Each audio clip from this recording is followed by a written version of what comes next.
ನಮಸ್ತೆ ವೀಕ್ಷಕರೇ, ಉತ್ತರ ಕರ್ನಾಟಕದ ಅಡುಗೆ ಮನೆಗೆ ಸ್ವಾಗತ.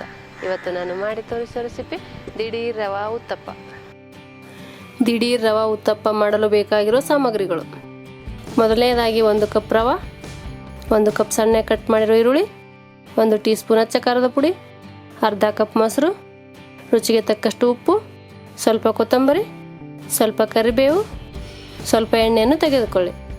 ದಿಢೀರ್ ರವಾ ಉತ್ತಪ್ಪ ಮಾಡುವ ವಿಧಾನ: ಮೊದಲಿಗೆ ಒಂದು ಬೌಲ್ನಲ್ಲಿ 1 ಕಪ್ ರವೆ ಹಾಕಿ, ಅರ್ಧ ಕಪ್ ಮೊಸರು ಹಾಕಿ, 1 ಕಪ್ ನೀರು ಹಾಕಿ, ರುಚಿಗೆ ತಕ್ಕಷ್ಟು ಉಪ್ಪು ಹಾಕಿ ಚೆನ್ನಾಗಿ ಮಿಕ್ಸ್ ಮಾಡಿಕೊಳ್ಳಿ.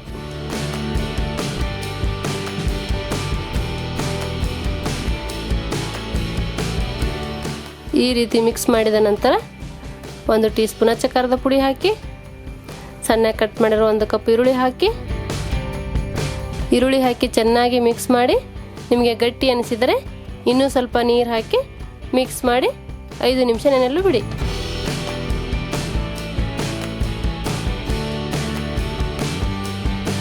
ಐದು ನಿಮಿಷಗಳ ನಂತರ ಮುಚ್ಚಳ ತೆಗೆದು ಸ್ವಲ್ಪ ಕರಿಬೇವು ಹಾಕಿ, ಸ್ವಲ್ಪ ಕೊತ್ತಂಬರಿ ಹಾಕಿ ಮಿಕ್ಸ್ ಮಾಡಿ. ಈಗೂ ನಿಮಗೆ ಹಿಟ್ಟು ಸ್ವಲ್ಪ ಗಟ್ಟಿ ಅನಿಸಿದರೆ ಇನ್ನೊಂದು ಸ್ವಲ್ಪ ನೀರು ಹಾಕಿ ದೋಸೆ ಹಿಟ್ಟಿನ ಹದ ಬರೋವರೆಗೆ ಮಿಕ್ಸ್ ಮಾಡಿಕೊಳ್ಳಿ.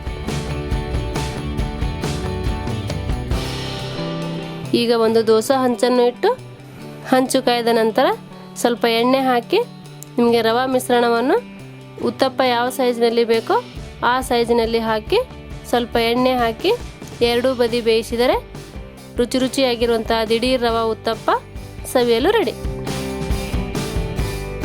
ಈ ರವಾ ಉತ್ತಪ್ಪ ನೀವು ಹಾಗೆ ಕೂಡ ತಿನ್ಬೋದು, ಇಲ್ಲ ಕಾಯಿ ಚಟ್ನಿ ಜೊತೆಗೆ ಆದರೂ ತಿನ್ಬೋದು, ಇಲ್ಲ ಮೊಸರು ಶೇಂಗಾ ಚಟ್ನಿ ಜೊತೆಗೆ ಆದರೂ ತಿನ್ಬೋದು. ಈ ದಿಢೀರ್ ರವಾ ಉತ್ತಪ್ಪ ಮಾಡೋ ವಿಧಾನ ನಿಮಗೆ ಇಷ್ಟವಾದಲ್ಲಿ ಲೈಕ್ ಮಾಡಿ, ಶೇರ್ ಮಾಡಿ, ಕಮೆಂಟ್ ಮಾಡಿ, ಸಬ್ಸ್ಕ್ರೈಬ್ ಆಗಿ. ಧನ್ಯವಾದಗಳು.